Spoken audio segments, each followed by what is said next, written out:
Hey everybody, welcome to Lesson 8, Social Media Marketing. And this is all being recorded, so kind of watch this anytime.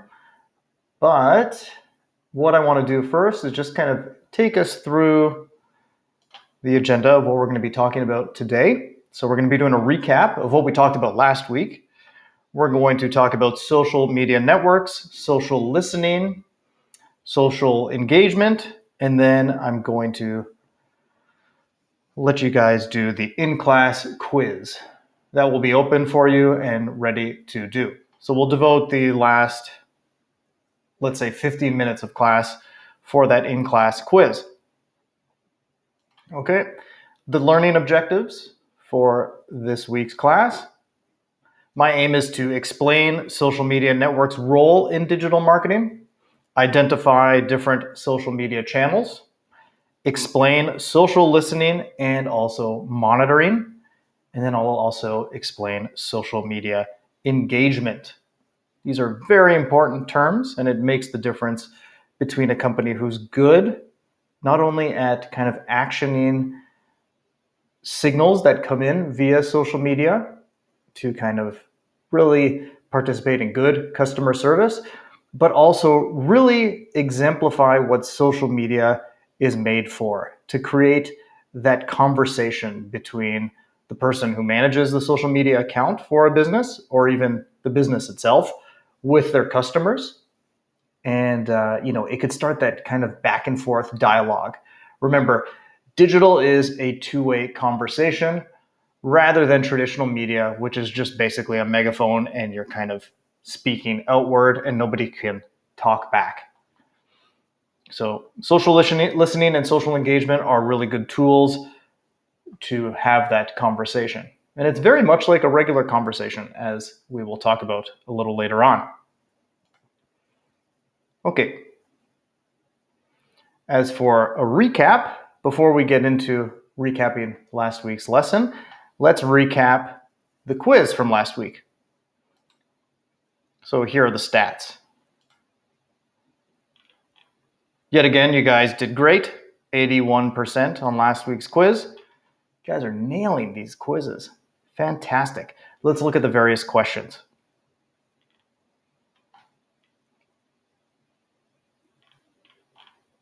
Okay, from last week. Effective keywords should be medium tail. So not long tail, not short tail. The answers were kind of varied on this particular question. But as we talked about, medium tail keywords are sort of the sweet spot, right? They're not very general and they're not so focused that the person is kind of, the person doesn't already have their wallet, their credit card out. They sit in the middle. Maybe the person wants to do research and they're on their way to to buying the product. Okay.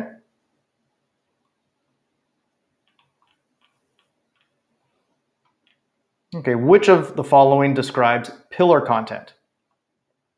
So pillar content, as we said, is a longer piece of content. Micro content drives to pillar content. So it could be something that is a blog post, a long form blog post, maybe a long vlog, a web page, a product demo video. You can see some of those on my YouTube channel as well.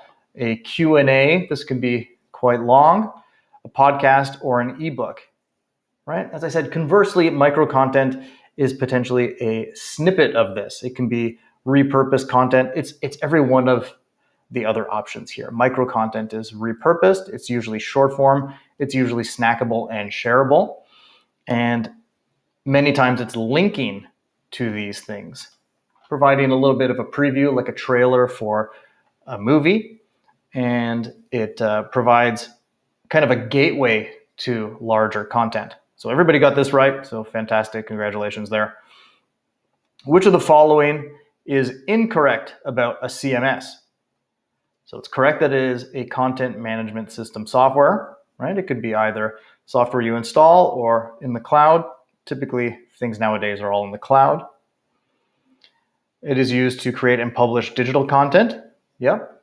So that's very much like WordPress. It's very much like HubSpot. You're creating and you're also publishing digital content. Samples of a CMS are Joomla, Drupal, and WordPress. Yep. So we had that slide up last week that showed all the icons of various CMS systems, and these were all examples there. It's used to log, track, and manage customer interactions. No, that's not a CMS, that's a CRM. A CRM typically does that. A customer relationship management system. These are all actions that you would take using a system like that. Log, track, and manage customer interactions. Now, HubSpot, as we talked about, is kind of both. It allows you to create and publish digital content, but it also allows you to follow up on people who have signed up for your newsletter, and you can kind of see their behavior on your various digital properties. So you can manage, you can track, you can also log these interactions and figure out how to publish and create digital content. HubSpot does both, so it's both a CMS and a CRM. But for the purpose of this question here, this is an aspect of a CRM and not an aspect of a CMS. So this is incorrect. Okay, how can you organize your web pages in WordPress? Okay, you do that via categories and tags. Just like a hashtag, if you create some sort of a social post and you have a hashtag in there, every other social post on that particular platform in question, let's say Instagram or Twitter, will involve posts with that hashtag. So the same goes for WordPress, except it's a closed system that only represents your posts, right? So using tags and categories, of course, categorizes things, or it groups things based on other posts that have those tags and categories. Yoast, so somebody said Yoast. Yoast is a way of ensuring that your content is following SEO best practices. So Yoast is a WordPress plugin, and we use that for the assignment that you guys handed in last week.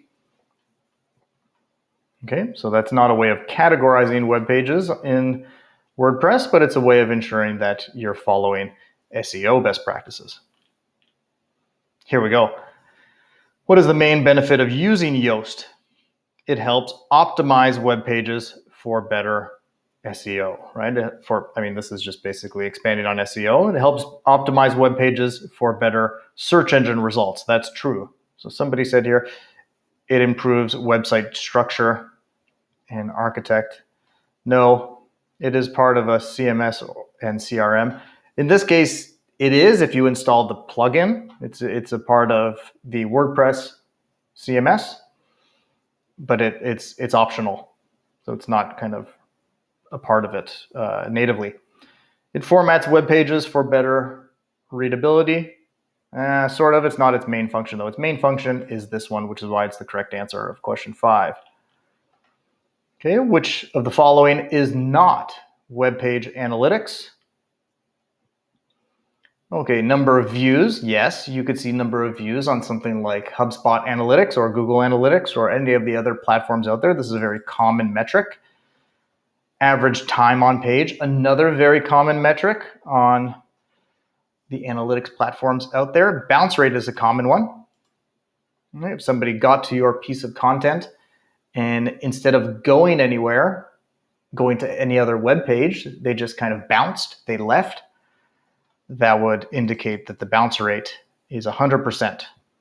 And that is not good. We want people to interact with your content. That's why when we did the assignment last week, we had you add internal links on your piece of pillar content. That allows for people to read the content, but also traverse to different areas of your website, ensuring that bounce rate is kept low. So this is certainly a part of web page analytics.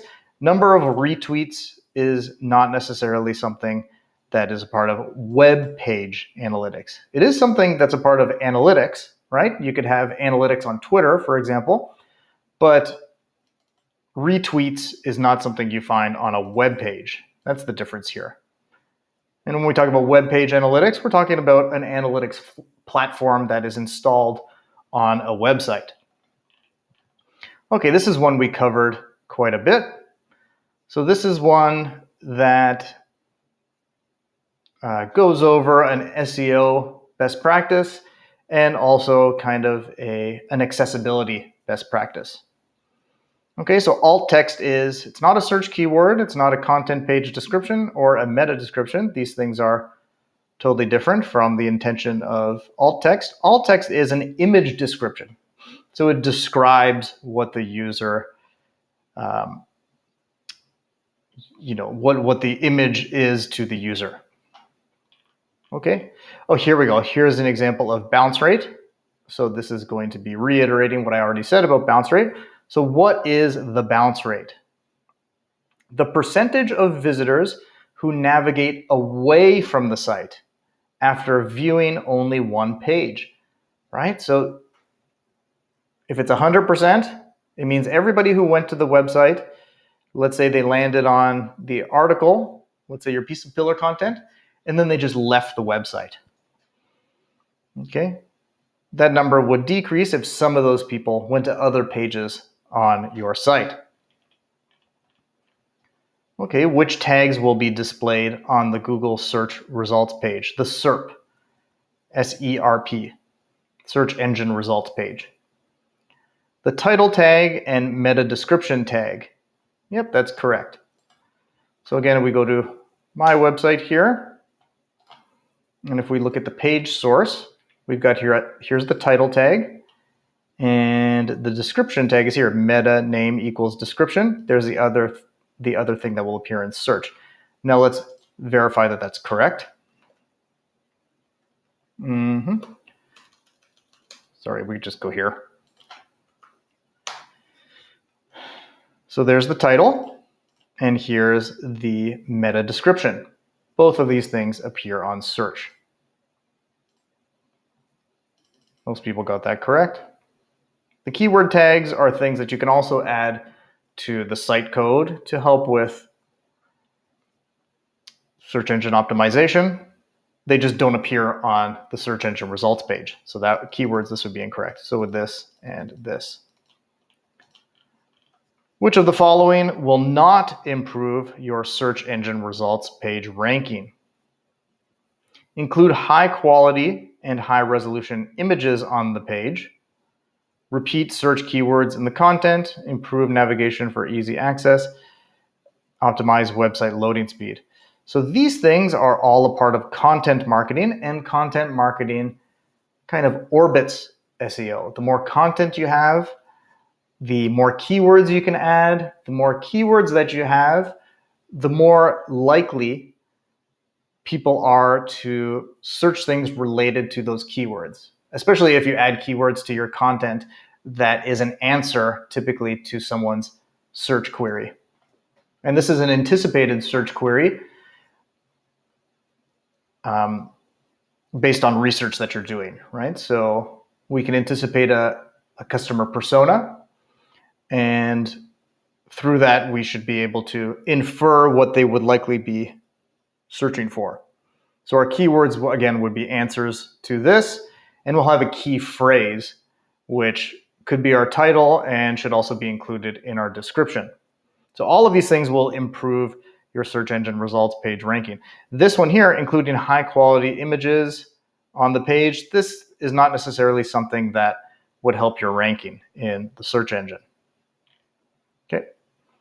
Well, it's certainly good to have because it improves the look and feel of your website, and it's likely that people would continue to go there afterwards.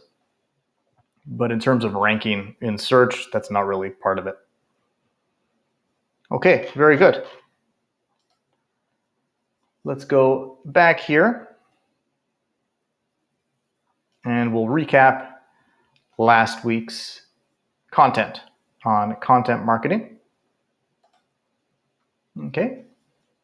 So this is the Sales and Marketing 2.0 funnel.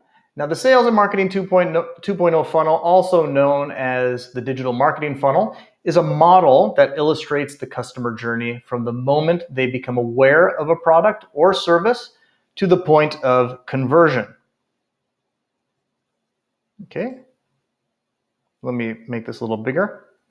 So we can see here at the top, email, social, search, web ads, all drive leads into the top of the funnel. And then, throughout the middle, you're kind of nurturing the leads. And then there's kind of drip marketing campaigns, triggers, leads scoring. And then you're doing retargeting to ensure that they kind of are reminded by the thing that they looked at. Let's say they're looking at a pair of shoes and they were driven to your webpage via search ads or email or social marketing.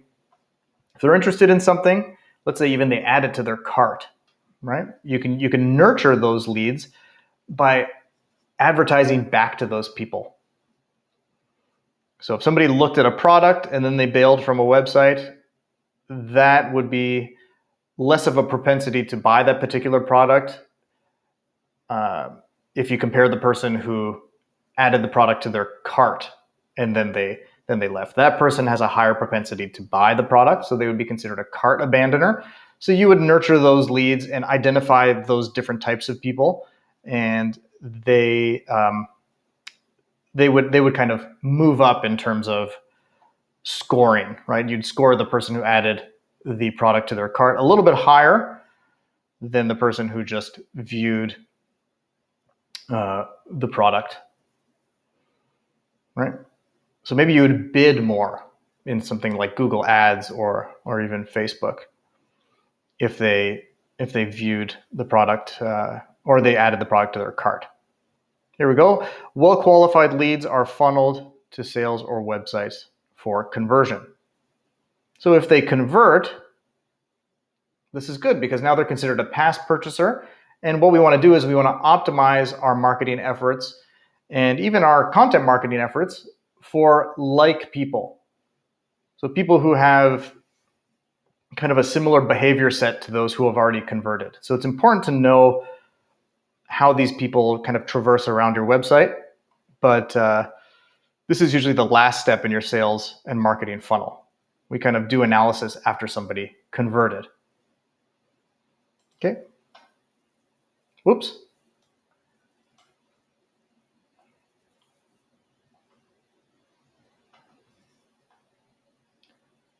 Okay, so we've got here pillar content and then micro content.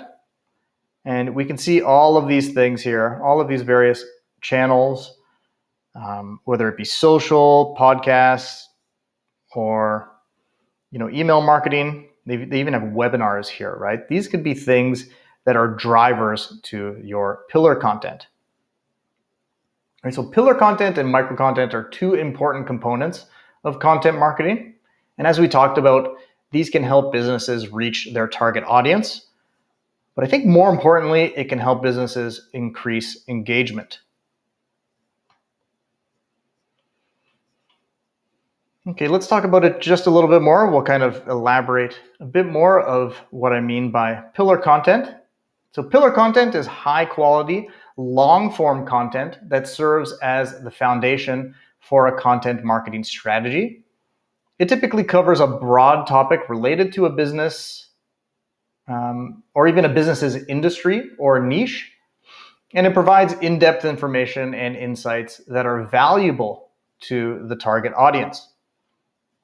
Now, what are some examples? So let's think about that. We just saw it on the previous slide, but try to come up with some on the top of your head, right? So some of them that I think of right off the bat are white papers, ebooks, comprehensive guides or video tutorials, research reports, that kind of thing.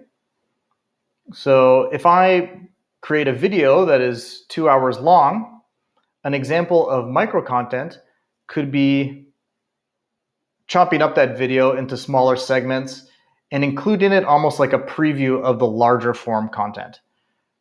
So a small segment of the video, I could create an Instagram post And then in my caption, I can say, watch the full conversation here, right? If I find a piece of that video that is enticing enough for somebody to watch, then it would be good to share that, because the intention would be for them to be funneled into the pillar content and then watch the full thing. So the idea is that pillar content is designed to attract potential customers at the awareness stage of the sales and marketing funnel, and then provide them with valuable information that establishes the business as a thought leader in the industry. So think about the YouTube channel that I've created, right? All of the content there, well, most of it anyway, is designed to educate people. And most of it is over 5 minutes long. So even that is kind of too long to incorporate in a snackable, quick tweet, or something that would guide people towards the longer form video. The idea is that I would entice them with a few sentences, a couple, maybe an image, but I think that the best course of action would be to create something that is a funnel to the larger piece. And I did that with Twitter, for example. So let's have a look here, right? So the YouTube channel.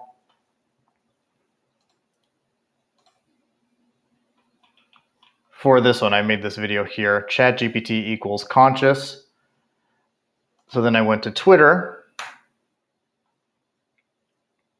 That was just kind of a video that I made. I went to Twitter and I made a tweet about it.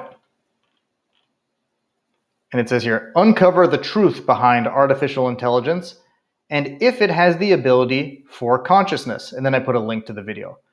So in this case, I didn't break it up into smaller segments, but I tried to entice somebody to go visit the full video with kind of an explanatory sentence or two, right? And that's over here.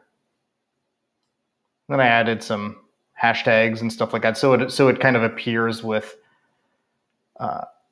videos with these same hashtags. And then I added emojis just to kind of make it pop a little bit more. And here's a link to the video. We can see analytics on here. So somebody liked it, and then there's analytics. 1 engagement, 53 impressions.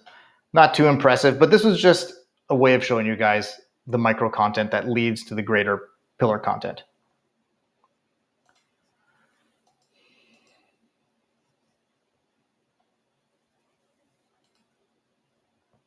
Okay.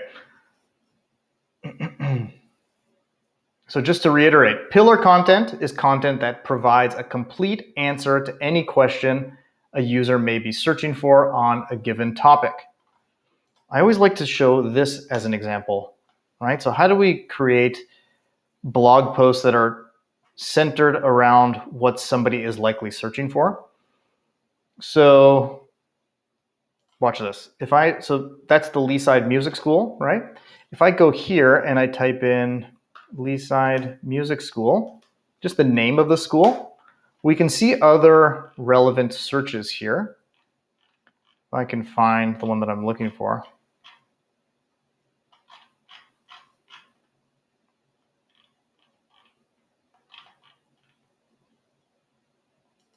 Let's try it. Let's click on that one, Music School Toronto. Let's see if we can see related searches.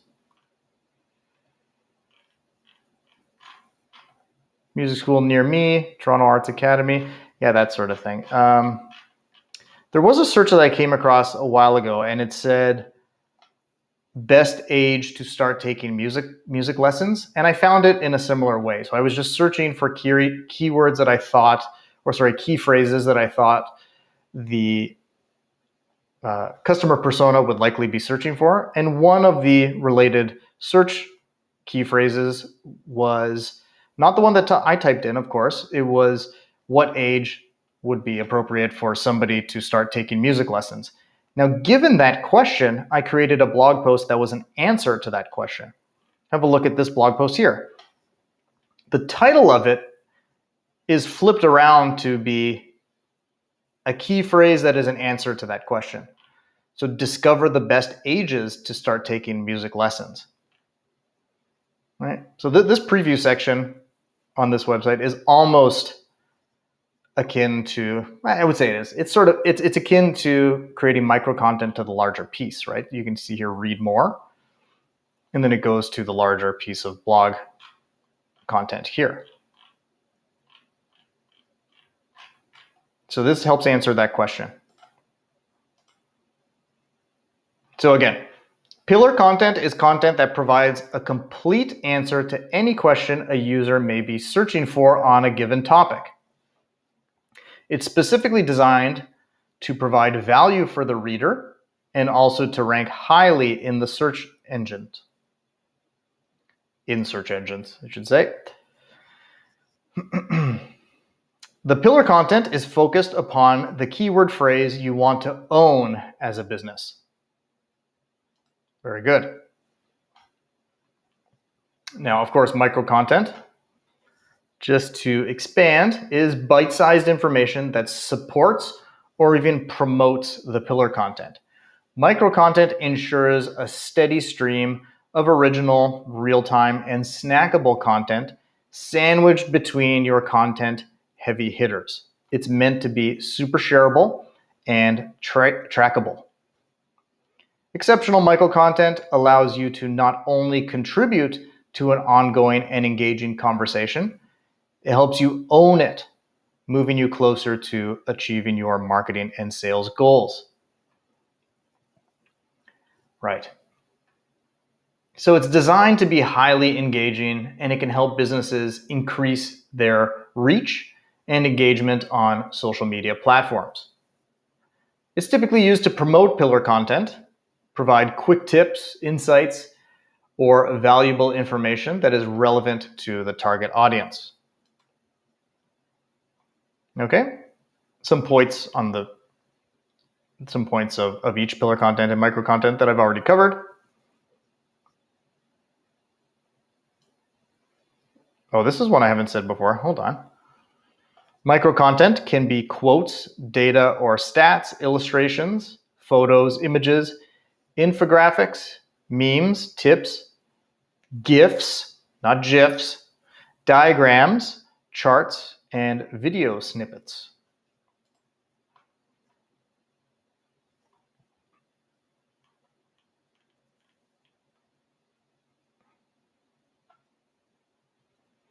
Okay. Owned, paid, and earned media. So if we look under here on the owned bucket, it highlights social media. Again, today we're going to talk about social listening, social engagement, and also social analytics. So to dive in, social media is a powerful tool that businesses can use to reach their target audience, build brand awareness, and increase engagement. So in order to make the most of social media, businesses need to understand and utilize key concepts such as social listening, social engagement, and social analytics, as is written over here. Now, what are these things?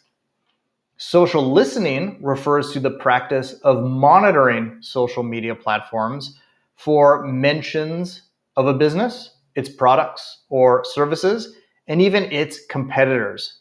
That's very important as well. So by listening to what people are saying about their brand, businesses can gain valuable insights into their customers' needs and preferences, and then use that information to improve their marketing strategies and offerings.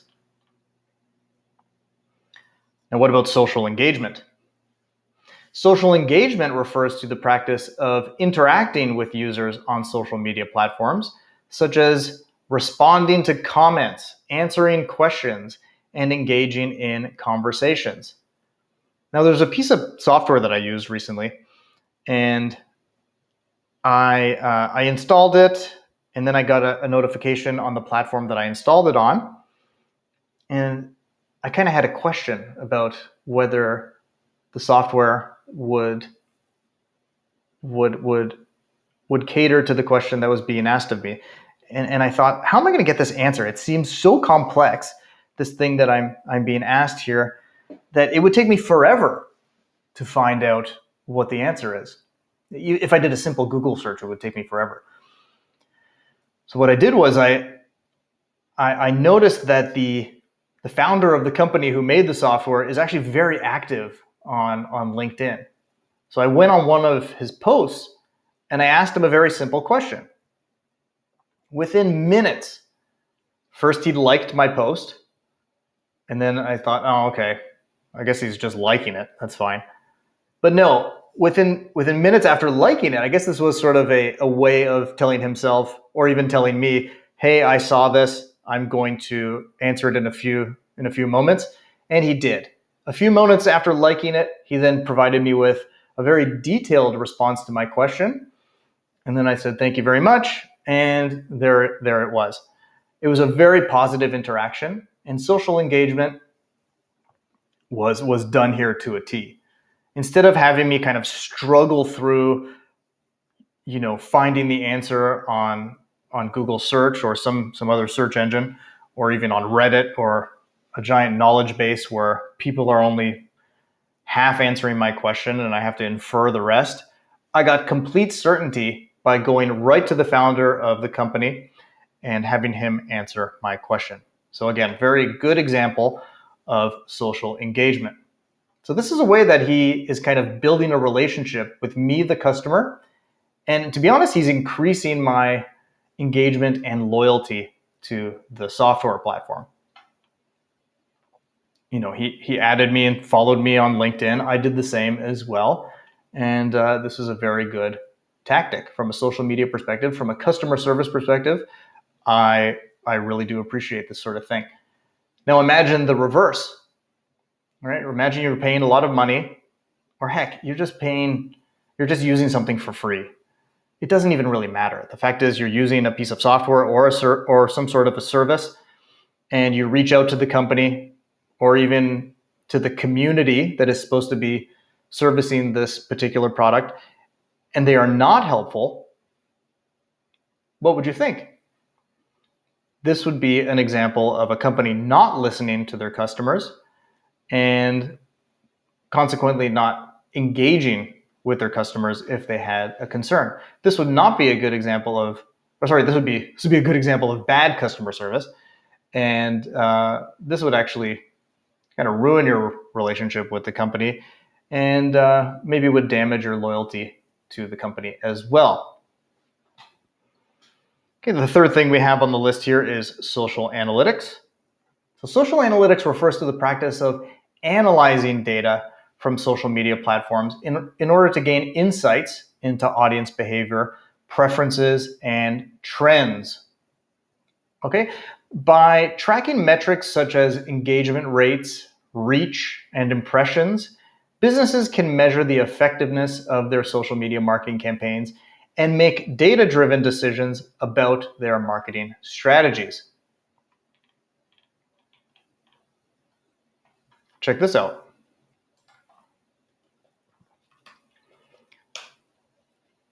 Using YouTube for me has been an eye-opening experience, especially from a social media analytics perspective. Let's have a look at my channel. So I've got videos here, and this is all an experiment. I'm not 100% serious about this. I did it more to kind of understand what YouTube is like from the creator's perspective. And so in the beginning, I created videos and they had thumbnails that were only text. I was getting very few views. Then I changed them to have a picture of myself and kind of more of a dynamic look and feel to it. The text is very large and the picture of me is, it looks as though I actually care about the thing that I'm promoting here in the video. But not only that, when we think about social analytics with regard to these videos, it could help me make some very good conclusions. So let's have a look here at YouTube Studio, and let's look at the analytics for a second. Click on Analytics. Now let's look at these videos. So Let's look at lifetime to get a complete picture here. Okay, so we got these videos, 291 views, 266, 216. And then we got this video here, ChatGPT equals easy content marketing. It racked up 2,600 views in 48 hours. So there's something to this particular video that I did right. And I know that based on the social media analytics here. The views and the average view duration tells me exactly, well, not exactly, it sort of guides me in the right spot. Maybe it's the topic, ChatGPT. Maybe it's the thumbnail, as we talked about last class. It could have something to do with this arrow going up, or the simplicity of the title, or maybe the aspect of utilizing ChatGPT with content creation. But if you click into it, it gives you some other interesting insights as well. So engagement, average percentage viewed, so 6.7%, right? That's not amazing. But at the same time, you can see the stats on the likes. So 100% of people liked it. Here we go. This is interesting. So there's a graph here between 0 to the end of the video. So this is a 26-minute video. You can see where people are jumping to, or if people are seeking ahead. It says here, 49% of viewers are still watching the video at around the 30-second mark, which is typical. Learn more by comparing to your other videos. So even YouTube is advising you to take these insights and compare them to your other videos, right? So maybe if you do see a drop, so right here, at about the 2-minute mark, maybe people are getting bored with what I'm showing them. So maybe future videos, I can do something at the 2-minute mark to kind of maybe switch gears to something, to a different topic, or present it in a different way, and then see if that helps. So create. Like YouTube is always about kind of iterate. And then with a second piece of content, I can improve upon this one. But I can use this as a foundation, right? So since this one has got the most views out of the other videos, it's certainly a good benchmark to then go to the next kind of level, build off of this one. So the next level would be the improvements that I could make based on the learnings of this one here. A lot of people seek to the end, right? Because they want to see how I'm applying ChatGPT to content marketing. And they don't even want to hear about what I'm doing in the middle. Interesting that you can see this sort of thing. Maybe the length of the video is an issue, but there's a couple of things that we can write down here. But look at this. So audience, 87% watched this video. They were not subscribed to the channel. 100% of viewers are male, ages 18 to 24. Most of which are from the US, 12% are from Russia, India, Pakistan, Poland. From this video alone, I gained 207 subscribers. So there are definitely notes to take on what made this video so successful and how I can use those learnings to create videos that are similar, but also address some of the shortfalls of this video. So that's social analytics. Okay.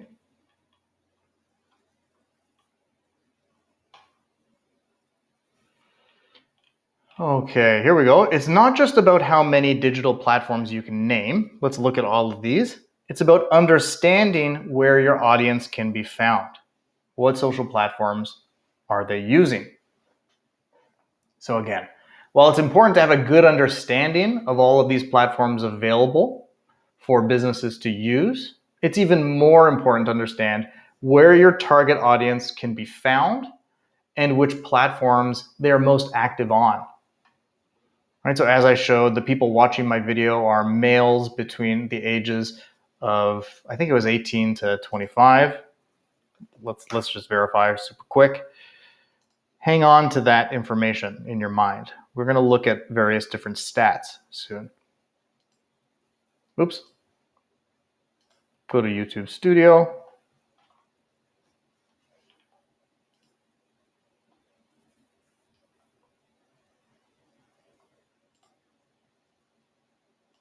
Content.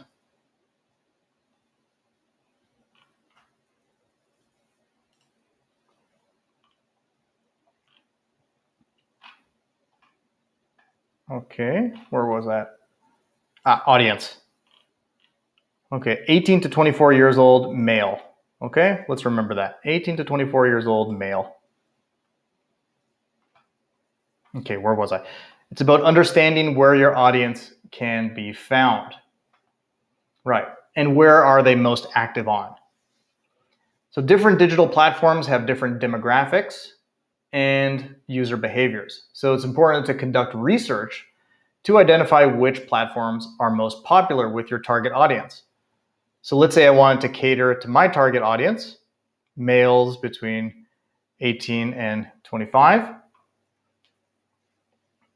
We need to understand where that gender and age demographic are the most active. Right. So, for example, if your target audience is primarily made up of young adults, platforms such as TikTok and Snapchat may be more effective than platforms like LinkedIn or Twitter. On the other hand, if your target audience is professionals or business owners, the opposite is true. Right? LinkedIn may be the best platform to reach them. Okay. Now, it may seem obvious, but I'm going to explain social media to everybody. I mean, you guys should be explaining it to me, but here we go. Social media refers to a variety of electronic communication platforms through which users create online communities to share information. Often these are the positive uses of social media, of course. They share ideas, personal messages, and other content. So examples of social media platforms, okay, have a look at the icons on the screen. They include Facebook, Twitter, Instagram, LinkedIn, Snapchat. Some of them are not listed here. TikTok, YouTube is there, and many others as well. Social media allows users to connect with each other, share content, and engage in conversations, making it a powerful tool for businesses to reach and engage with their target audience. Now, by understanding how to effectively use social media, businesses can build brand awareness, drive traffic to their website or to their pillar content, remember? So social media is a great way to create micro content and use that as a bridge between social media and the thing that you actually want to drive people to. They could use it to generate leads and also increase conversions. Okay, this is fascinating. If you guys can't see this very clearly, I'll try to describe it here. So still relevant. So this is from 2019, but according to the 2019 digital report, this is a Canadian report by Hootsuite and We Are Social. The distribution of Canadian audiences on social media platforms vary by age and gender. So here's a bit of a breakdown of the data. Right here. So for Facebook, female users make up 56% of the Canadian audience, while male users make up 44%. The largest age group is 25 to 34, with 28% of the Canadian audience. What about Instagram? Instagram female users make up 60% of the Canadian audience, while male users make up 40%. So the largest age group is 18 to 24 on Instagram. So that would be a good age group for that video that I made. but the gender demographic is not correct, right? What about Twitter? So female users make up 44% of the Canadian audience, and male users make up 56%. The largest age group is 25 to 34, with 33% of the Canadian audience. This might be a better one. All right. Even Instagram is a good one as well, even though male users are only 40%. The age group makes a lot of sense to advertise that particular video on Instagram. Okay, how about LinkedIn? Female users make up 43% of the Canadian audience, while male users make up 57%. The largest age group is 25 to 34, with 31% of the Canadian audience. Okay, this is a platform I have not used much, but Snapchat. Female users make up 60% of the Canadian audience, while male users make up 40%. The largest age group is 18 to 24, with 46% of the Canadian audience. So this is a good one to advertise that video that I made on, right? Even though most of it is female, the male users make up 40%. The age group is what matters here as well, 18 to 24.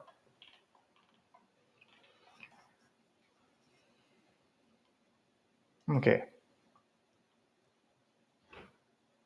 Here's more distributions of social media users in Canada. So very similar as the years go on. You don't see any kind of drastic changes.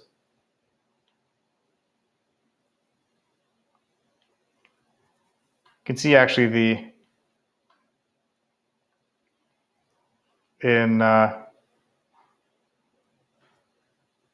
older demographics, or the older demographics are actually increasing as the years go on.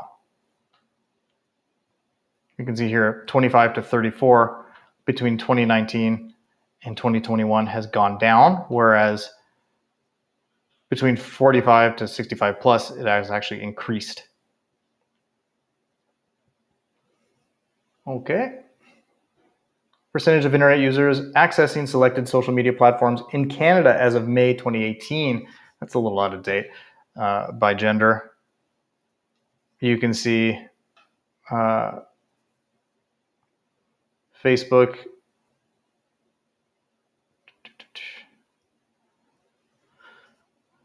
more female. LinkedIn, more male. Pinterest is the largest kind of variance here. 50% is female. Okay.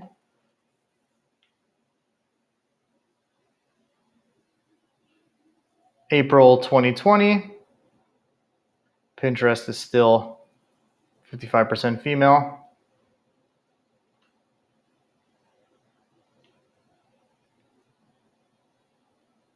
Facebook is more male in 2020. So you can see that these things are changing, and it's important to adjust your marketing efforts in accordance to where your audience is. Okay. So Facebook certainly has a way of advertising. You can see here with the sponsored text at the bottom of the page that is advertising their post. So with a personal page, you can have 5,000 friends. With a business page, this is the kind of page that allows you to advertise on Facebook. It allows you millions of followers, access to analytics, again, these insights, the same kind of analytics that I showed you on YouTube. Advertising, so you can't advertise with a personal page, you need to have a business page. And it also allows you to create text videos, carousel photos, video, live feeds, shared stories, and micro content. Okay, I believe the personal one allows you to do that as well. There's probably aspects here that are not available on the personal posts. Okay. So Facebook uses status updates or photos to share products, offers, or services. Oftentimes you can see remarketing, and a lot of people, Facebook is very popular for retail. So you get audiences to engage with your posts, and the way that audiences do that is with likes, comments, and shares. The more engagements, the more frequently your post will appear. Okay? So that's how Facebook kind of gauges whether you should see the post, right? If it's popular amongst other people, they view that as an inference that it may also would be desirable for you to look at, right? It's a personal network. It's not necessarily about selling. It doesn't have an advertising tool, though.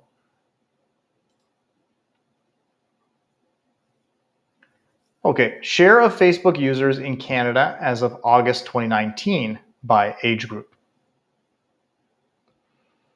Okay, here's a bit of a breakdown of the data.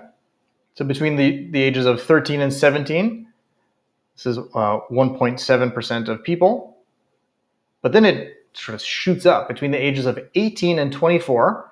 This is that age group that my video is appealing to. It goes all the way up to 18.2% of Facebook users in Canada as of August 19th. So that's a big age group, 18 to 24. But then it goes even higher, so that this is the highest age group, 25 to 34. That's 27.7%. 35 to 44, 20.8%. And 45 to 54, 15.4%. 55 to 64, 10%. 65 plus, 6%. Here's something more up to date, right? Share of Facebook users in Canada as of June 2022 by age group. Okay, 13 to 17, 2.3%, so it's increased a little bit. But then 18 to 24 has gone down from 18% in 2019 to 13% in 2022. 25 to 34 went down as well from 27% in 2019 to 22% in 2022. 35 to 44 stayed relatively similar. 45 to 54 went up 1%. 55 to 64 up 1%. 65 plus went up. So this was during the pandemic, right? 2022. Let's say it was still kind of tapering off, maybe, or still kind of in progress, but tapering off. 2019 pre-pandemic, 65 plus was 6.1%. In 2022, 65 plus was 13.3%. So more than double. Okay, so a bit of a summary for you guys. In both years, 2019 and 2022, the largest age group on Facebook was 25 to 34. Although the percentage decreased slightly from 27.7 in August 2019 to around 23 in 2022. Meanwhile, the percentage of Facebook users in the 18 to 24 age group decreased from 18 in 2019 to 13 in 2022. Yeah, this is what I find the most interesting is the increase in the older demographics, 65 plus. And I think it could be, well, honestly, I'm pretty certain that it's because of COVID. That age group wants to stay in touch with their family and friends. During the pandemic, it wasn't safe to leave your house, so Facebook was a good resource to do that. So we saw that pre-pandemic, and when these stats were taken again in 2022, there was an increase in the percentage of Facebook users in the 65 plus age group from 6%, as I mentioned, to 13% in January 22. This suggests that older users are becoming more active on the platform. And I'm alluding to COVID as a reason for that. Overall, these changes suggest that Facebook's user base is evolving, right? It's shifting toward older age groups, while younger users may be moving to other social media platforms. Now, this highlights the importance of regularly monitoring social media usage patterns. And like I said, visit these stats regularly to see how things are changing and how you have to adjust your marketing efforts in accordance with where your target audience is. So adapt your social media marketing strategies accordingly. Okay, here's some more stats. Average Facebook pages user engagement rates of selected post types in Canada during the first quarter 2019. Okay, videos. So during this time, kind of the passive experience of social media was really coming into prominence. So 16.78% we can see here was the engagement rate for videos. Photos, 6% engagement rate. Statuses used to be, I guess, much more popular, I would assume. And in 2019, engaging with statuses was only 4.95%. Engaging with links is only 3%. So again, that passive experience, doing nothing, sitting there and just watching and then scrolling to the next video, watching, scrolling, like a slot machine. You know, when you come across a video you like, if you spend more time on it, the algorithm suggests that you might like similar videos, and then you get those videos in your feed. Around 2019, this kind of format is becoming more and more popular. And the stats show that. So if you're creating a new platform, this is good evidence that this type of consumption of media is becoming more and more popular. So we saw this rise to prominence really with TikTok, and all the other platforms kind of followed suit. Okay, average Facebook pages, user engagement rates on selected post types. Again, video takes the lead, really exemplifying how much that passive experience is really kind of captivating the minds of users. Super interesting, right? In both periods, so we saw 2019, and now this one's here says 2021. Videos were the top performing post type in terms of engagement rate. Although the rate decreased from 16% in 2019 to 10% in 2021, photos remained the second best performing type, although the engagement rate also decreased from 6 to 4 in 2021 for photos. The engagement rate for statuses and links, we also saw that this decreased significantly over time, suggesting, again, that passive experience. These are, links and posts. This is more of an active kind of engagement. You have to actively, like something, share something, retweet something. In the case of Facebook, there's no retweet, but you'd have to comment. So this is evidence that these post types may be becoming less effective for driving user engagement on Facebook. Okay, a lot of text on this particular slide, but Instagram, we all know it, but I'm going to explain it anyway. Instagram is a social media platform that is highly visual, and it's oriented around photos and videos. It is known for its fun filters and it's super popular with a younger audience. Although its user base has expanded in recent years, one of Instagram's most popular features, stories, right? Again, that passive experience of just kind of scrolling through videos and things like that. These are temporary posts that disappear after 24 hours. This feature allows users to share more spontaneous, behind-the-scenes content with their followers. You can have personal accounts, you can have business accounts as well.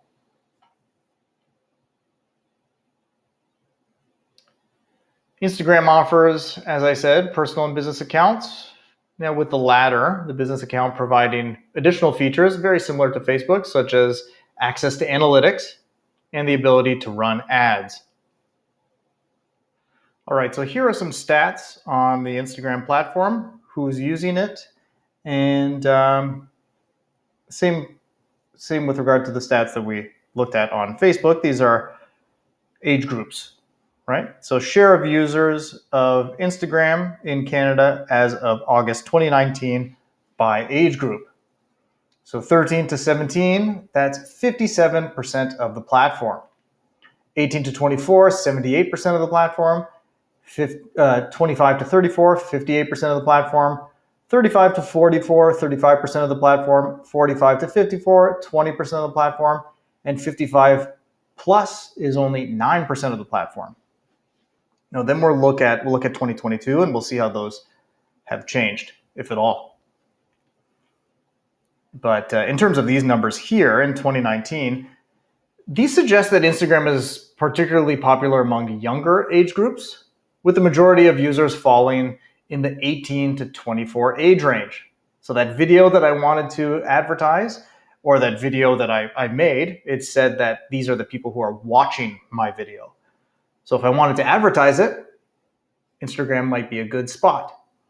We don't know what the gender of these age groups are, but as far as age goes, it makes sense to advertise that video there. Okay, the platform also has a significant number of users given, looking at this chart here, in the 13 to 17 and 25 to 34 age groups. So it's not all 18 to 24, but even in that range would be good to advertise that video. Okay, so this is June 2022. 13 to 17-year-olds, 56%. 18 to 24, 73%. So this went down slightly. 25 to 34, in 2019 it was 58%. In 2022, 54%. 35 to 44, that's only down 1% in 2022. So not much change. So again, right? These figures, right? It's still suggesting that it's most popular amongst the younger age groups, with the majority of users falling in the 18 to 24 age range, followed by 13 to 17 and 25 to 34. It's very similar to the 2019 data. The number of Instagram users decreases significantly amongst older age groups. So 55 to actually 45 plus are really not as active as the younger age groups on Instagram. I could have hypothesized this, but this is sort of, the statistics are much better than just a guess. Okay. So there's only a small percentage of users age 45 and above, like I said. So from the data, what else can you see? You can see that Instagram continues to be particularly popular amongst younger age groups in Canada, with the majority of those age groups between 13 to 34. This is totally aligning with Instagram's reputation as a platform that is particularly attractive to younger users who are drawn to its visual format and more kind of passive intake of media rather than, more of the traditional format on Facebook where you're actually interacting, you're liking, you're sharing, and you're commenting, right? These age groups aren't really doing that anymore. Okay, it's also indicating, if we look at this data, that there's a gradual decline in the number of Instagram users as age groups get older. While there's still users in the 35 to 44 and 45 to 54 age groups, the percentage of users in these groups is notably lower than the younger ages. So to conclude, brands looking to target younger audiences, or even if I were to target people to view my video, given the social analytics that we looked at on YouTube, younger audiences may find Instagram to be particularly effective, while those looking to target older demographics need to explore other social media channels. What could some of those be, given what we've already talked about? Maybe LinkedIn, right? Maybe maybe Facebook, since that demographic is shifting to 45 plus. Okay. So moving on to YouTube. So YouTube is a sharing platform, I'm sure you all know, that is preferred by younger audiences aged 18 to 49. It's a very wide age group. It's the second largest search engine in the world, making it a valuable tool for improving search engine optimization, SEO, for businesses and individuals. YouTube ads are known to be highly effective, with the highest referral and conversion rates amongst all other social media platforms. As a result, many businesses and individuals use YouTube ads to promote their products and services. Okay.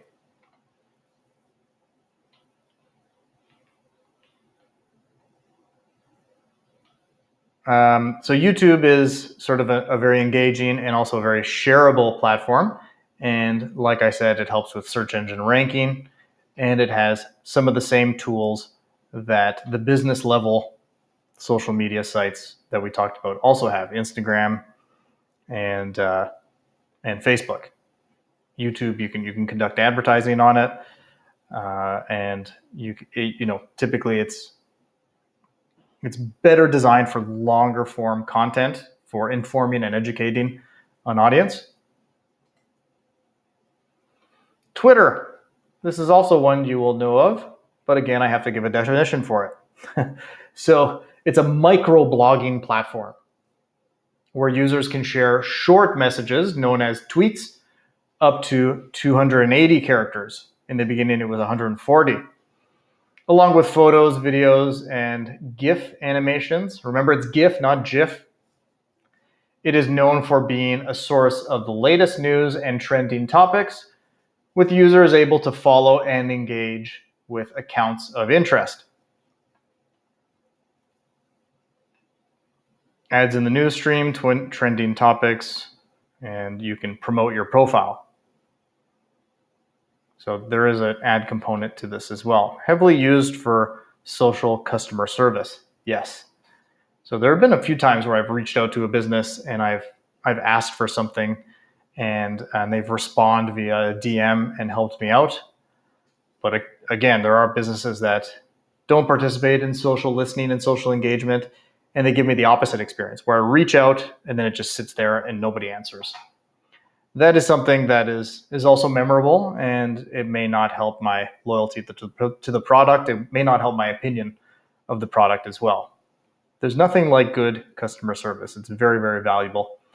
And social listening and social engagement, they're really a positive gateway to good customer service, especially in the digital sphere.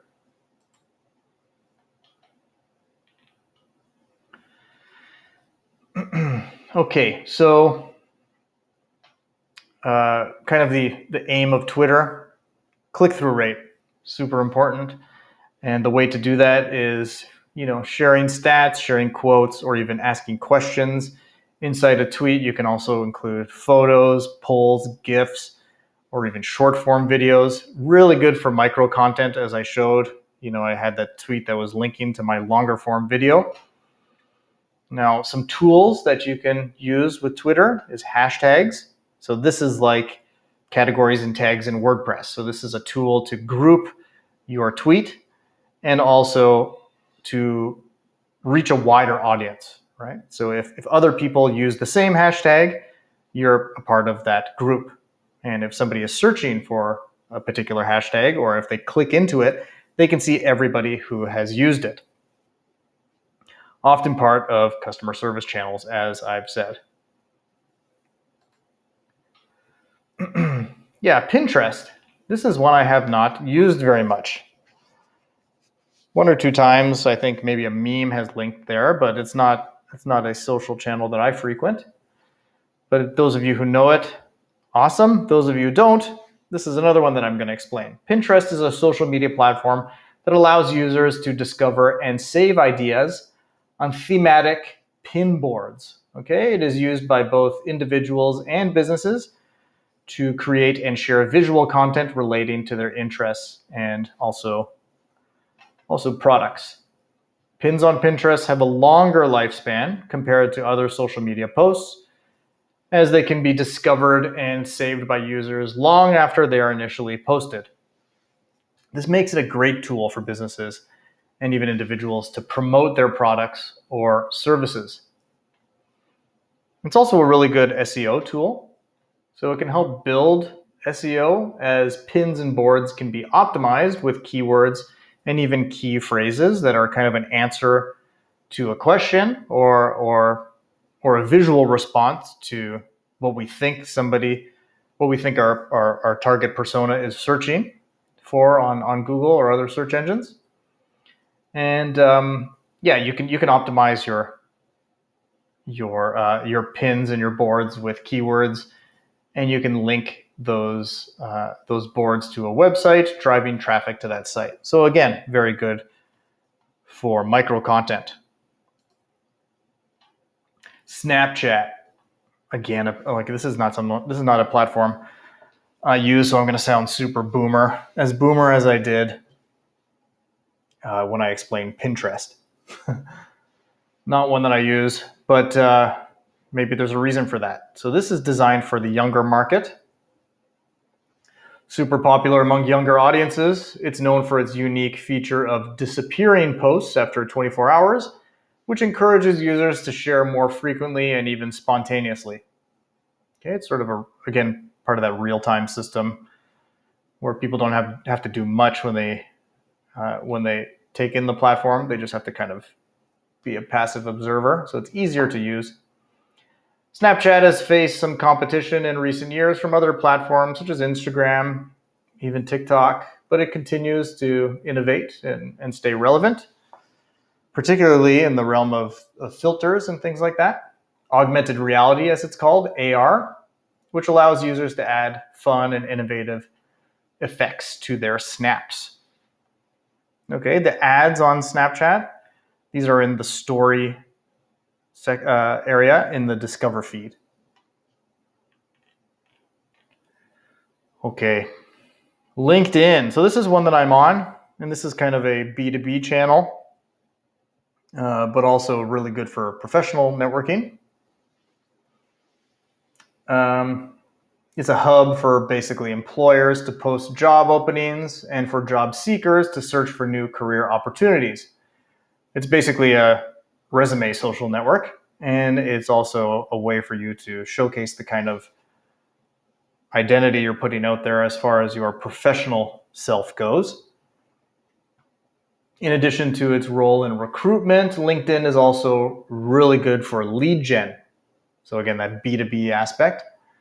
Sales professionals can use LinkedIn to identify and connect with prospective customers, creating opportunities for new business.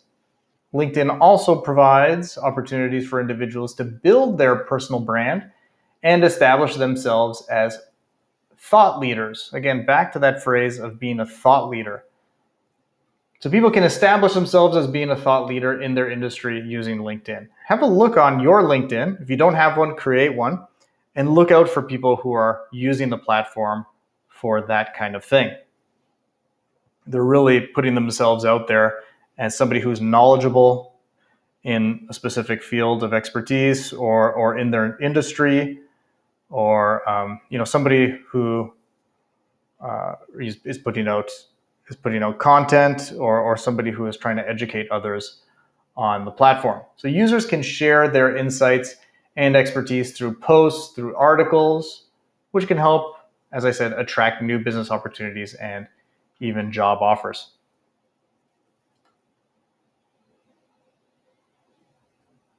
Okay, so here let's go through some features of LinkedIn. So there's LinkedIn Pulse, which I think is the news stream of LinkedIn. Company pages, InMail, where you can message people on the platform, groups, and the Get Introduced feature. So it's used for prospecting, establishing thought leadership, and recruiting. Now, the tools that it includes, groups, so you can engage with people from the same industry or with similar interests. I use it to stay connected, with people I work with, to follow people I work with, if they might be posting something, or sharing something interesting about what they're doing from a professional perspective.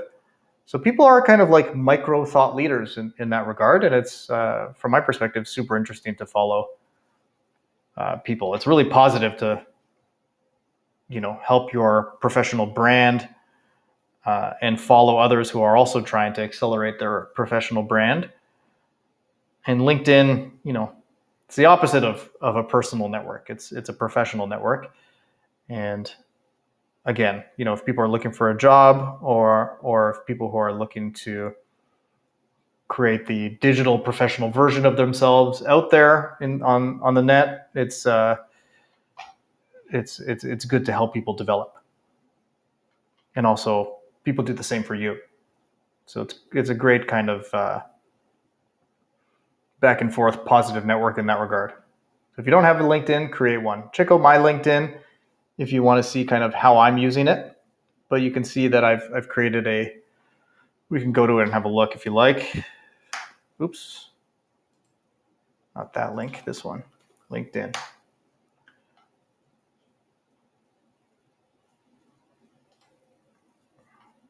So I have my job title, something else that I've worked on, the author of this book. I have some posts here. So I'm trying to be a thought leader. So I'm putting out posts, and there's hashtags in them. So people respond to these posts. They comment, they like, they have a thumbs up emoji, a heart emoji, that sort of thing. I'm commenting on other people's posts because other people are also trying to be thought leaders. Here's the About section of my LinkedIn. Again, add me to LinkedIn and see what I'm doing, and I encourage you to do the same. And here's my job experience, education, the certifications that I have, projects that I've worked on, and I'm tagging other people in those projects.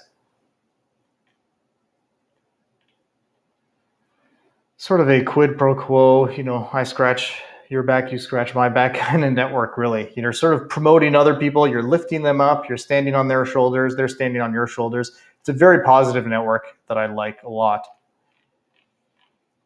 Okay, you're sort of giving people recommendations, they're giving you recommendations. I'm putting kind of publications that I've been involved with. If my co-author was involved, I kind of tag him in here so he doesn't have to also say that he was involved, courses, languages I speak, interests, causes. So that's what it's kind of designed for, to put yourself out there, to make you look to make you seem like a thought leader. Of course you are one, right? But this is really to exemplify that point. Okay. Which media for which audience? B2B, B2C. So as we said, LinkedIn can be a B2B network because you can kind of do prospecting, lead gen, and all sorts of sales. You can kind of you could message people and do that sort of thing. And even with the thought leadership aspect, you can sell yourself and get a job and that sort of thing, right? And these are more B2C networks. In fact, LinkedIn is as well. And you know what? Both of these do have B2B capabilities. Or sorry, all of these have B2B capabilities, and even all of these have B2C capabilities. They have B2B capabilities in the sense that they all have an advertising aspect to them within the business stream of the platform. And then they also have a personal stream of the platform, like I said in a few slides back. And this would be the B2C, the business to consumer aspect of the platform. Okay. So if you're a business, you can advertise to other businesses. If you're a business, you can advertise to consumers. You can do that on all of these platforms. But which media for which audience? It all depends. So we looked at all the stats, and where is your audience? And you have to kind of ask that question before you are actually advertising on these various platforms. And this is super important to consider, as we will see.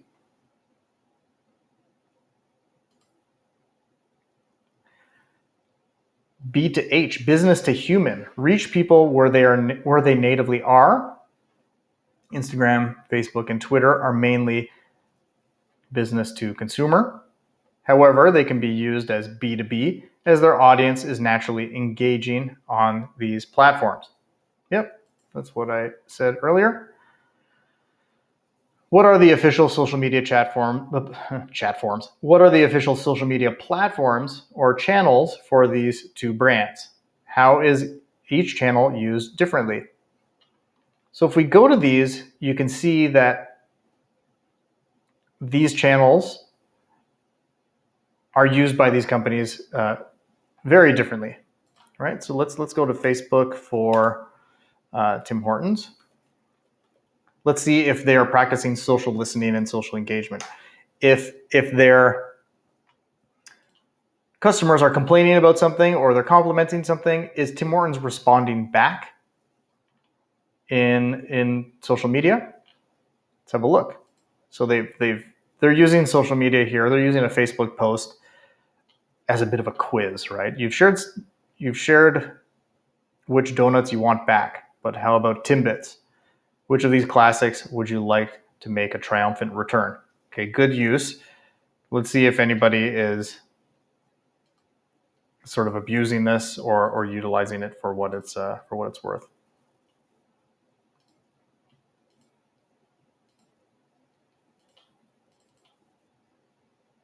One sec, let me log in here.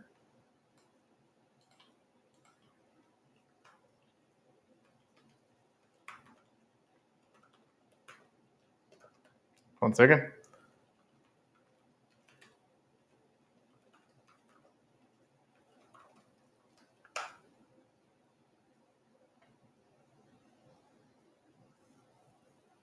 Perfect. Okay, I've logged in, and now let's look at how Tim Hortons is using their social media account. View more comments. So they're not really responding to anybody on here.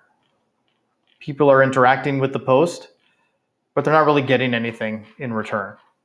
In that Tim Hortons isn't really like giving any thumbs up. They're not really commenting. They're not kind of sharing the responses. Here's a good tweet as well, or sorry, a Facebook post as well, where there's a video, French video. Limited who can comment on this post, fair enough. Same for this one. No comments. No comments. Big update to Tim Hortons Town, including a brand new experience and new UGC. Try it on Roblox. Cool, so they're part of the Roblox game. Has anybody commented? Let's have a look. Can you just stick to coffee and donuts? FFS. We all know what FFS is. This guy is kind of upset. I mean, this could have been an opportunity for Tim Hortons to respond. LOL. Anyway, you get the drift. So there's not a lot of social listening or social engagement here from Tim Hortons. Now let's try, right? So let's try Starbucks. Let's see if they do that. Or let's see if they behave like this. Actually, I can just search it here.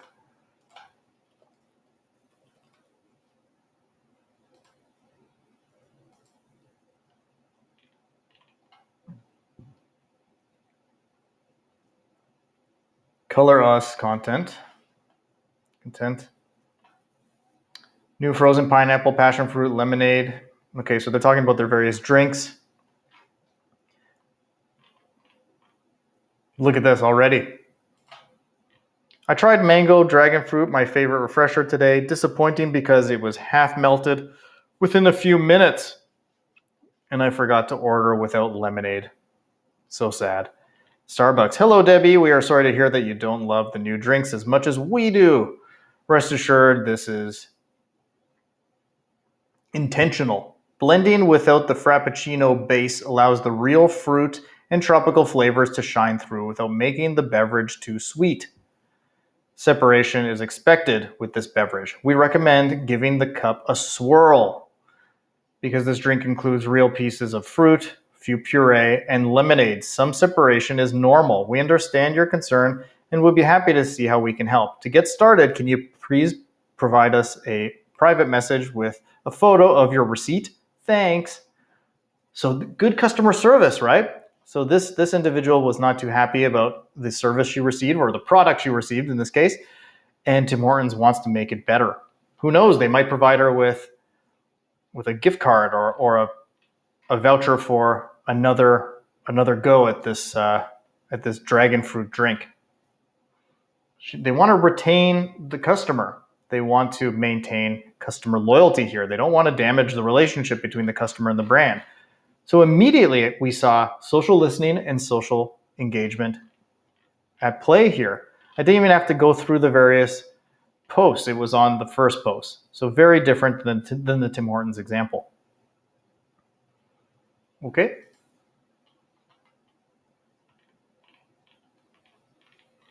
Okay, let's talk about a few things that I also noticed. So the brand tone. Tim Hortons tend to have a more casual and friendly tone on social media, while Starbucks has a more sophisticated and polished tone. The visual content. Starbucks often features highly stylized and curated visual content on their social media channels, while Tim Hortons tends to rely more on user-generated content and product shots. Yeah, product shots. We saw that with their refreshers, that the fruit refresher drinks. About promotions, Tim Hortons often uses social media to promote limited time offers and seasonal products, while Starbucks tends to use social media to showcase their overall brand and highlight their commitment to sustainability and social causes. Cool. Customer engagement. So as we saw right away, Starbucks kind of prioritized social engagement. If you look hard enough, you can see that both brands really do this, but as we noticed immediately, Starbucks tends to have a more active and responsive approach to social customer service. I really like that. Let's talk about social listening. Okay. Social listening in social media refers to the process of monitoring and also analyzing conversations and user feedback related to a brand, product, or industry. This involves tracking mentions, comments, and feedback across various social media channels, as well as other online forums and platforms to gain insights into customer opinions, sentiment, and behavior. Okay, social listening can also help businesses to understand how their customers perceive their brand, identity, and even help identify emerging trends and opportunities. That's great because social listening can really help a brand monitor their online reputation as well. So by analyzing social media data, businesses can gain insights into customer needs and preferences. They can use this information to help inform their marketing, their product development, and even customer service strategies. Customer service is key, like I said before. Social listening can also help businesses to identify potential issues or even a crisis early on, allowing them to respond quickly and effectively to protect their brand reputation. So overall, social listening is a valuable tool for businesses looking to better understand and engage with their customers and stay ahead of their competition.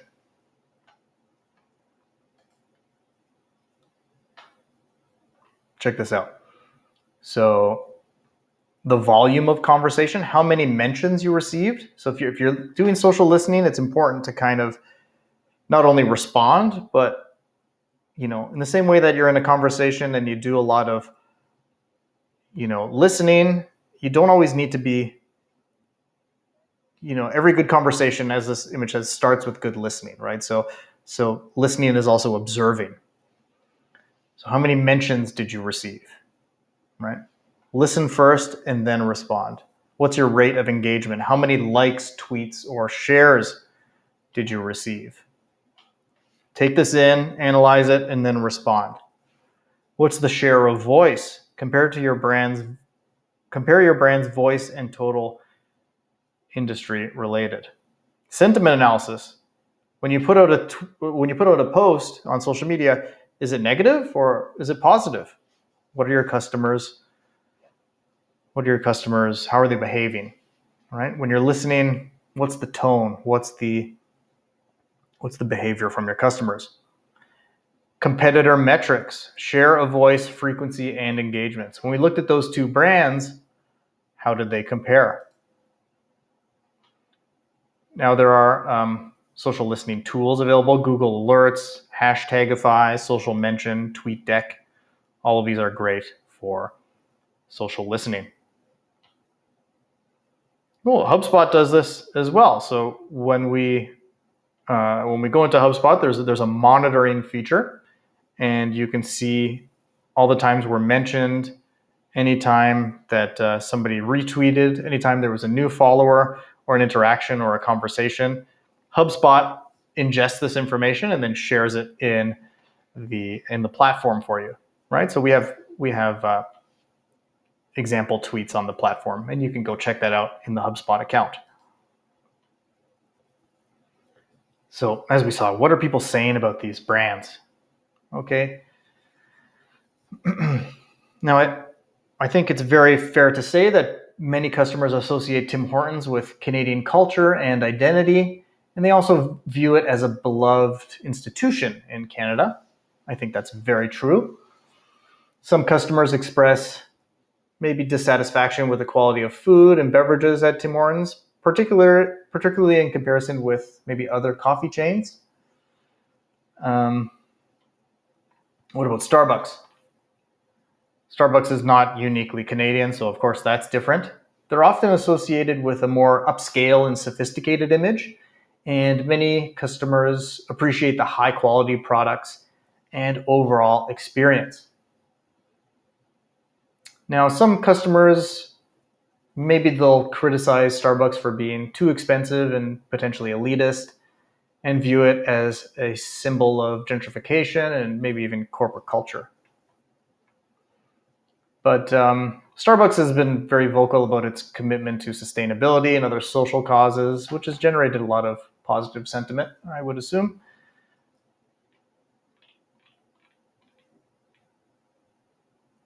So both of these companies, they have very different kind of brand identities and different perceptions as well amongst customers. Tim Hortons is often viewed as a more accessible and down-to-earth brand, while Starbucks is often associated with a more premium and, I guess, aspirational image. Both brands have their own strengths and their own weaknesses in the eyes of customers, and the opinions and feedback can vary widely depending on a range of factors, such as geographic locations, demographics, and personal experiences with the brands. Now, we touched on social listening. We touched on social engagement as well, but this section of the presentation is going to go much more into it. So social engagement refers to the process of interacting with customers and followers on social media and building relationships with them through ongoing conversations and interactions. One common strategy for social engagement is the 80-20 rule. Okay, so the 80-20 rule, what is it? It suggests that 80% of your social media content should be focused on providing value to your followers, such as educational or entertaining content, while 20% can be promotional or focused on selling products or services.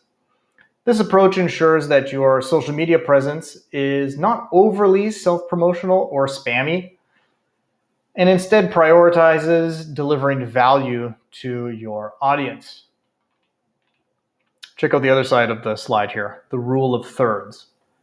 So the rule of thirds is another very common strategy for social engagement, which suggests that you should divide your social media content into 3 categories. So the first is promotion. This category should focus on promotional content such as sales, product launches, special offers as well. So this should make up 1/3 of your content. The second, engagement. So this category should focus on creating engagement with your audience, such as asking questions, running polls, or sharing user-generated content. This should make up another third of your content. Now, the third of the rule of thirds is education and entertainment. This category should focus on providing value to your audience through educational or entertaining content, such as how-to guides, industry news, or behind-the-scenes glimpses into your business. This should make up the final third of your content. Okay, timing and testing. So timing and testing are important considerations for social engagement, as they can have a significant impact on the effectiveness and also the reach of your social media content. So think about timing, right? Consider the time zone of your target audience, so specific times of day and times of week when you post your social media content. Different audiences may have different patterns of online behavior and engagement, so it's important to test and optimize your posting times to maximize the chances of reaching your target audience. Okay? For example, if your target audience is primarily made up of working professionals, you may find that posting during the weekday evenings or weekends yields better engagement than posting during work hours, right? Because they're preoccupied with work. They might not be on social media to engage with content that you're posting. The second thing here we've got on the screen is testing. So testing refers to the process of experimenting with different approaches to social engagement and measuring their effectiveness through metrics such as likes, shares, comments, and click-through rates.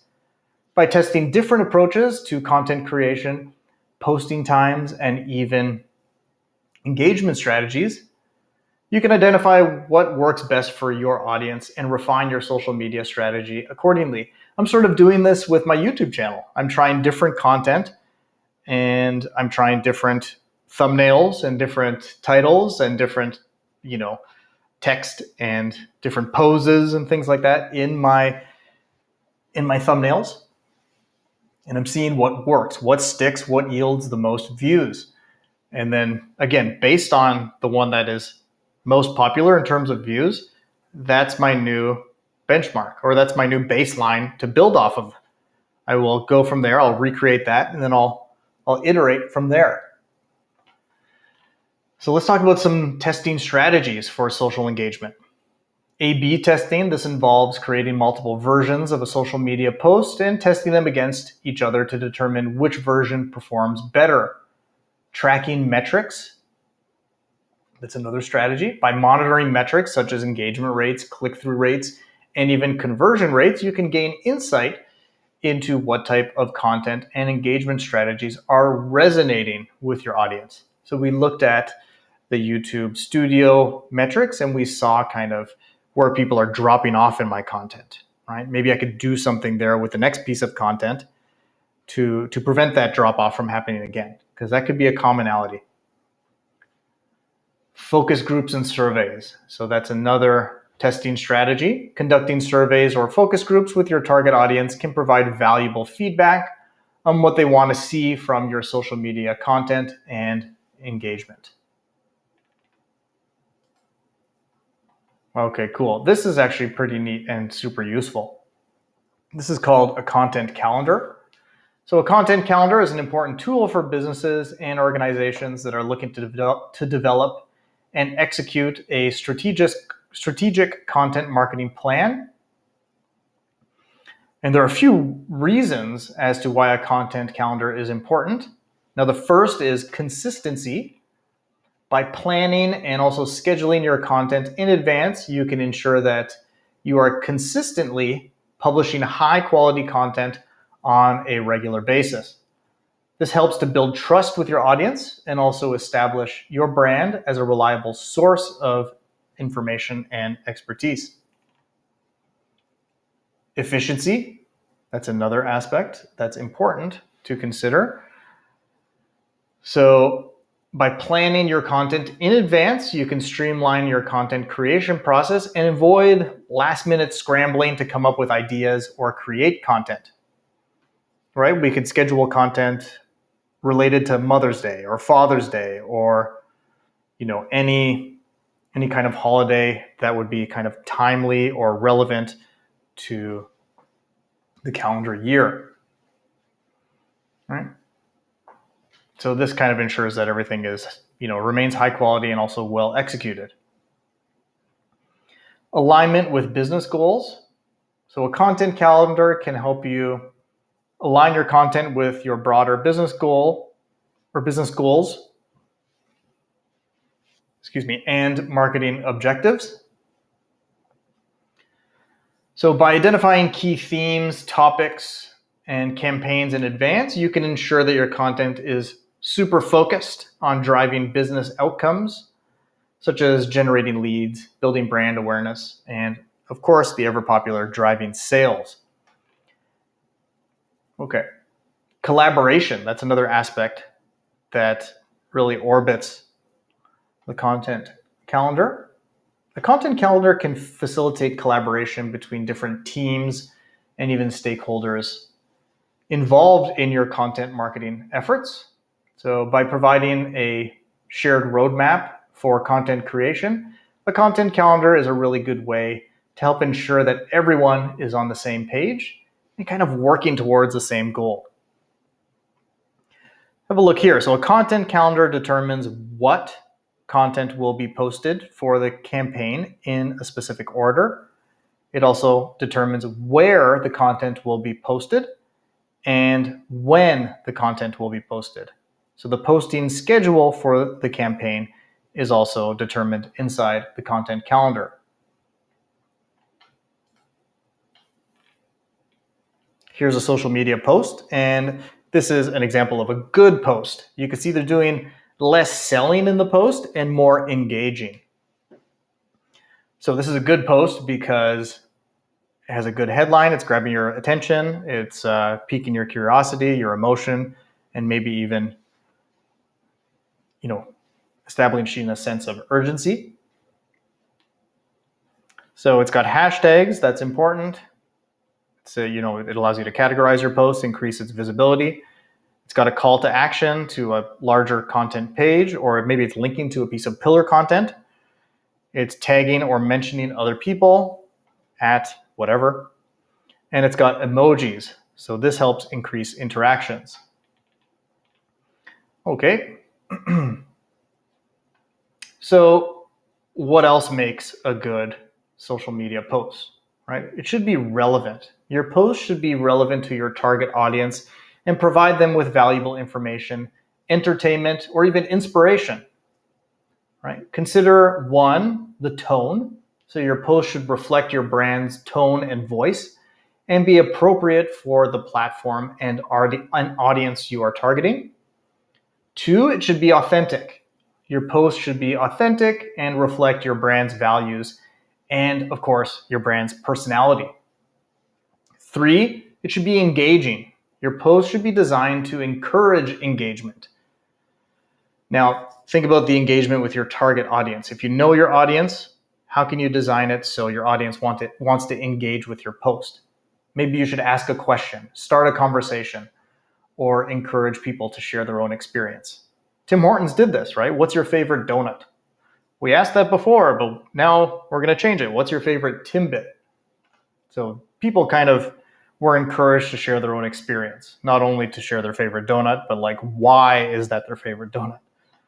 So variety is another really important aspect to a good social media post. Your post should offer a variety of content types, such as images, videos, text, and even links to keep your audience engaged and interested. Frequency. Your post should be published regularly, but not too frequently. You want to keep your audience engaged without overwhelming them with too much content. They want to stay subscribed, right? That's good. That's step one. But you don't want to bombard them with, just flooding their YouTube page or flooding their Facebook or Twitter feed with like your voice, right? You want to just sort of send content maybe every few days or every week, just to kind of remind them of similar content to the content that they subscribe to initially. Okay. So the assignment 3 is going to be about social media posts. And this is a tactic to drive people to your pillar content. So social media posts is a micro content tactic. It's part of the broader kind of keyword phrase strategy, right? But how do we bring people, again, to your pillar content? And for the purpose of this course, we're going to use Facebook, we're going to use Twitter and Instagram, and we're going to do it within HubSpot. So it's going to be a great way to use these practices. Emojis, good headline, good visual, and we're going to do it for those 3 social media platforms. So you'll be creating social media posts to promote the web page you have created. So you already made your pillar content on the PSP Fitness website. Now think about the micro content you would draw from your pillar content, and think about how you can create it in an effective way to push people over to your pillar content that you made with the last assignment that I graded, by the way. Right? So the PSP Fitness social channels, we've got a Facebook channel, an Instagram, and a Twitter, and all of these are available on HubSpot. And remember, try not to sell to people. Aim for engagement. Have a conversation with your audience. The 80-20 rule, think about the rule of thirds, and make a really good post on those 3 platforms. Okay, so after this class, hopefully you guys have made it to the end of this video. It's long, I know. You could have paused it in the middle for a break. Hopefully you did that. But after this, I want you to download assignment 3, complete the campaign overview, complete the content marketing aspect of assignment 3, and think about the micro content for Facebook, Instagram, and Twitter. And think about how you're going to drive people to assignment 2, which was your pillar content in WordPress. Okay? Now head over to Slate and complete the in-class quiz. Thanks everybody for watching this YouTube video. Again, hopefully you got something out of it. Hopefully it was delivered in a way that was captivating. Feel free to like it, comment, and subscribe. That's what people say, right? And any questions, feel free to message me. Okay. Thanks so much, everyone. Have a good one. See you next week. Do the quiz. Cheers.